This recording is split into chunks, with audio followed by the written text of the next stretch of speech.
こんにちは、あやこです。今回はキッチンツアーの後編。シンクやコンロとは反対側のスペースを紹介していきます。こちらのスペースは調理家電のほか、主に食器や食品を中心に置いています。全体はこんな感じです。メインとなるのはアンティークショップで購入した食器棚です。この食器棚選びで重視したことが適度なスペースの確保です。たっぷり大容量入る食器棚も便利だったんですが、我が家ではあえて欲張りすぎない奥行きで、お腹ぐらいですかねの高さのものを選んでいます。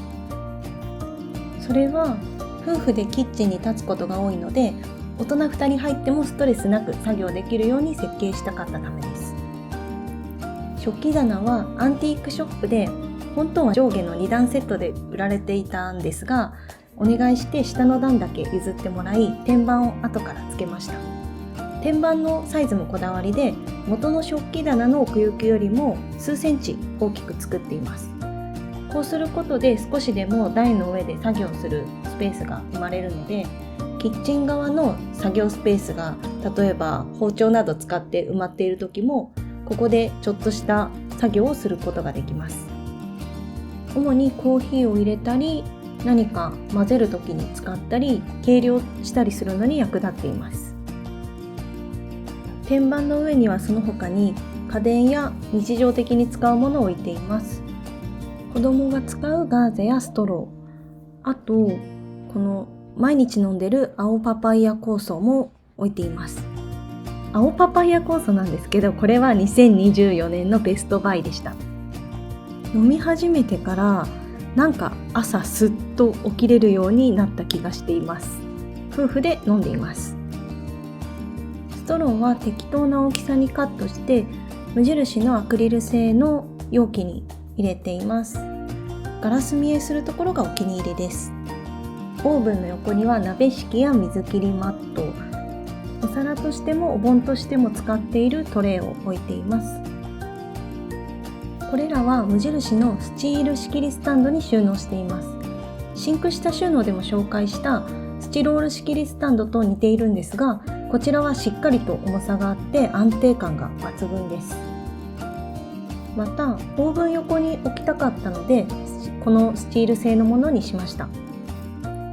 食器棚は昭和のもので、ガラスも昭和時代のものは脆くて割れやすいと感じたので、中をアクリル板に変更しました。特にまだ子供が小さいので、これで安心感が増しました。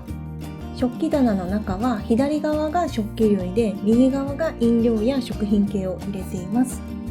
食器類は基本的には用途をかぶらせないように割と数を絞っています。一番上の棚にはグラスや細々したお皿など無印良品のケースに入れてしまっています。この使っている無印のポリプロピレン整理ボックスは無印のキッチンカテゴリーの中にあるだけあって、かなり丈夫な作りです。平たいお皿はダイソーの木製のディッシュラックを使って立てて収納しています。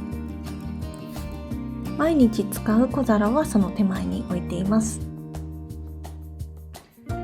食器類はうっかり水滴がついたまま収納してしまうことも多いので、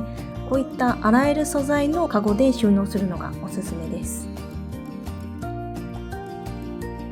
ここでは湯飲みやお茶碗などの和食器を置いています。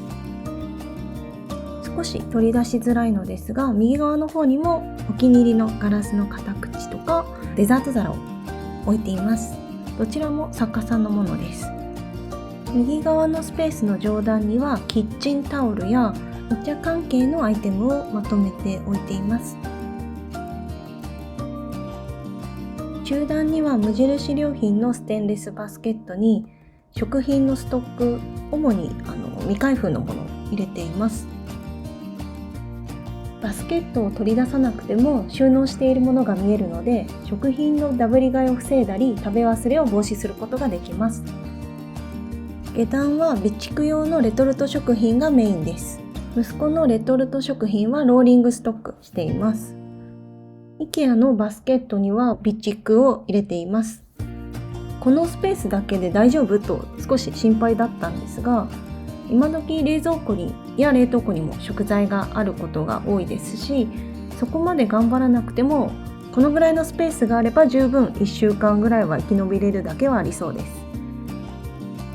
余震なので火を使うのが怖い時のために発熱剤も少しだけ常備しています。食器棚の上には大きめの壁掛け棚を設置し、トースターやコーヒーのセット、調味料を置いています。背の高い収納家具は置きたくないけど、もう少し収納が欲しいという場合にこういった壁につけるタイプの棚はおすすめです。取り付けにはスタンドバーを使っています。少し傾いているんですが、構造上問題ないとパートナーが言うので、それを信じて使っています。左上にはコーヒーとお茶関係のグッズをまとめています。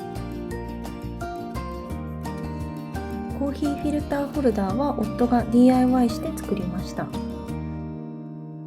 スカンジナビスクヘムスロイドのブレッドバスケットもだんだんといい色になってきて、ますますお気に入りです。IKEA のシンプルなフックにマグカップを収納しています。棚の右側には調味料類を置いています。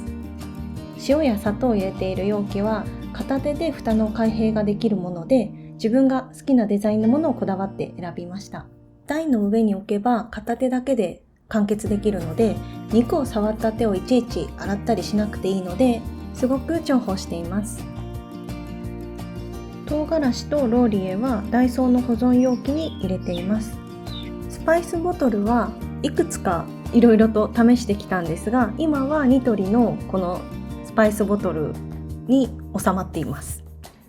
割と私は使いやすくて気に入っています。トースターの隣の茶色い袋の中にはパンを入れています。これもニトリで購入した袋で結構丈夫な感じです。今は何も入ってないと思ったらお菓子が入ってました。冷蔵庫と壁の間には10センチほどの隙間を確保して、ここにワゴンを設置しています。狭いスペースではあるのですが、割とたくさんのものを収納することができるので、かなり重宝しています。我が家では上段には乾物類を入れています。無印良品の粉物収納容器を使っています。またスパイス系もよく使うので、料理中でも振り向くとすぐ使えるという感じにしています。下の方には開封済みの食材や、もうすぐ冷蔵庫でなくなりそうな調味料などをストックしておいています。ワゴンは収納したいものに合わせてある程度棚の高さを変えることができます。このストッカーはそのまま収納することもできるのですが、隙間から物が落ちてしまいやすいので、ボックスなどと併用して使った方がいいです。その場合、背が低いボックスだと収納力がいまいちで、かといって背の高いボックスだと物の出し入れがしにくいです。そんな時に便利なのがこのニトリの整理バスケット。片側が背が低くなっているので出し入れしやすくて、収納力も十分です。冷蔵庫は小さめなので、その上にカゴを置いて収納を増やしています。カゴはすべて無印良品のものです。子供のものやコーヒーやお茶など、なんとなく用途を決めてざっくりと収納するぐらいが私の性格には合っています。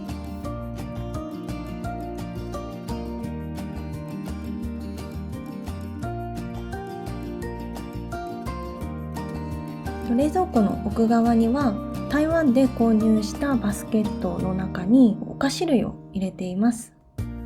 あまりお菓子を買うことは多くないのですが、もらったりなんだりで結構溜まってくるので、こちらに入れることにしました。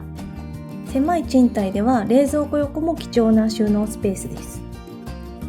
ニトリのマグネットのラップホルダーにラップとアルミホイル、温度計や油性ペンを置いています。このニトリのラップホルダーは新品のラップを入れてもマグネットがしっかりとしていて、重さで傾いてくることもないのでストレスなく使えています。水切りネットは濡れた手でもすぐに取り出せるように出しっぱなし収納にしています。セリアのプルアウトボックスというのを使っていて、もともとマグネットはついていないのですが、後からつけました。マグネットはいろいろと試行錯誤した結果、木の板を中に入れてマグネットをネジで打ち付けるという形態にたどり着きました。少し再現性がないので参考までに。奥側には1年で1回使うか使わないかのエプロンを置いています。資源ゴミのゴミ箱は夫が即席で作ったゴミ箱ホルダーを使っています。ちょっと即席すぎていろいろとあらがあるんですが、でもここにある運用としてはとても楽なので、何か別の形で新しくしたいなと今後思っています。以上、我が家のキッチン収納後編でした。ご視聴いただきありがとうございました。